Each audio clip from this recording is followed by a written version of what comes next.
All right, it has been a wild week in the world of fintech. Seriously, these shakeups feel more like something you'd see in a sports drama than on the financial news. We're talking a huge draft pick, a debut so synchronized it's kind of weird, and a dynasty, a 30-year dynasty, just coming to an end. So yeah, let's dive right in. And this quote, this one just perfectly sums up the vibe around our first big story. I mean, this has been years in the making. Okay, first up, Robinhood. You know the story, right? For years, they were the ultimate disruptive outsider. They're the ones who brought trading to, well, everyone, and gave Wall Street a massive headache in the process. But now, the outsider has officially been invited inside the club. And the change is it's stark. For the longest time, Robinhood was on the outside looking in when it came to the S&P 500. You know, that super exclusive club of America's biggest companies. They got passed over like multiple times. The general vibe was that they were just, too speculative for the big leagues.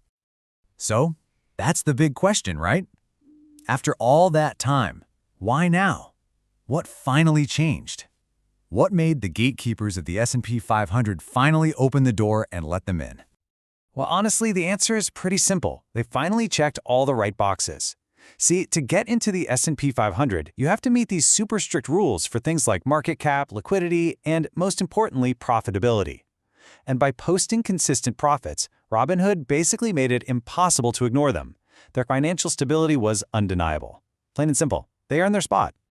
Okay, so from a company earning its way in, our next story is about a company that tried to engineer its hype right from day one. This is about the honestly kind of bizarre and perfectly timed launch of a new crypto player on the scene called Tempo. I mean, the reaction online when this happened was just disbelief.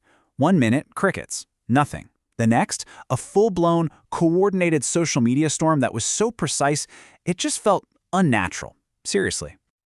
All of a sudden, everybody's social media feed was just flooded with posts that looked exactly like this. We're talking dozens of employees all at the exact same time announcing they were coming out of stealth to join Tempo. The wording was identical, the timing was perfect. It was the very definition of an engineered moment. So, what's all the fuss about? What even is Tempo? Well, behind the curtain, it's a new crypto venture with some serious muscle behind it. We're talking backers like Stripe and Paradigm, two absolute giants in fintech. So yeah, this wasn't just some random startup popping up. This was a very calculated debut by some of the biggest players in the game. All right, and for our final story, we're shifting gears from the birth of a new company to the end of a very, very long-standing dynasty. This is a huge power shift in the world of sports sponsorships, and honestly, it's been decades in the making. 30 years. That's how long this dynasty lasted. For 3 whole decades, one single brand was the official payment sponsor of the NFL. I mean, to put that into perspective, that's longer than a lot of the league's star players have even been alive. And that brand was, of course, Visa, a name that's been completely tied to the NFL for a generation. When you thought of the NFL's payment partner, you thought Visa. It was automatic. Well, until now. Because in what is a pretty stunning upset, a challenger has officially dethroned the old guard.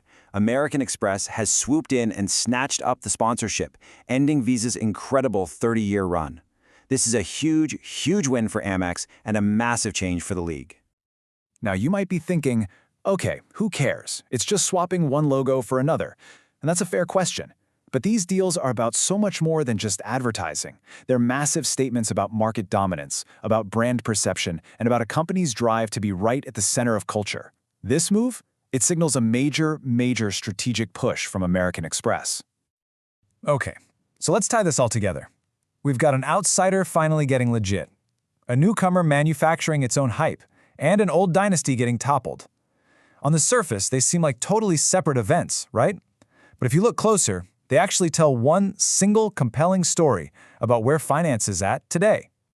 And here it is, that story basically distilled into a modern playbook. Step 1, get legit. That's the Robinhood move, meeting the S&P 500 standards. Step 2, engineer the hype. Create a moment out of thin air, just like Tempo did with their launch. And finally, step 3, use that power to topple a giant, exactly like American Express just did to Visa. This is the new formula.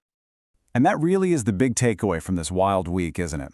The lines between being an outsider and an insider, between hype and reality, they are blurrier than they have ever been. In modern finance, it seems the rules are simple. You either get invited to the party, throw your own, or just buy the whole stadium. The game has changed. The only question is, who's making the next move?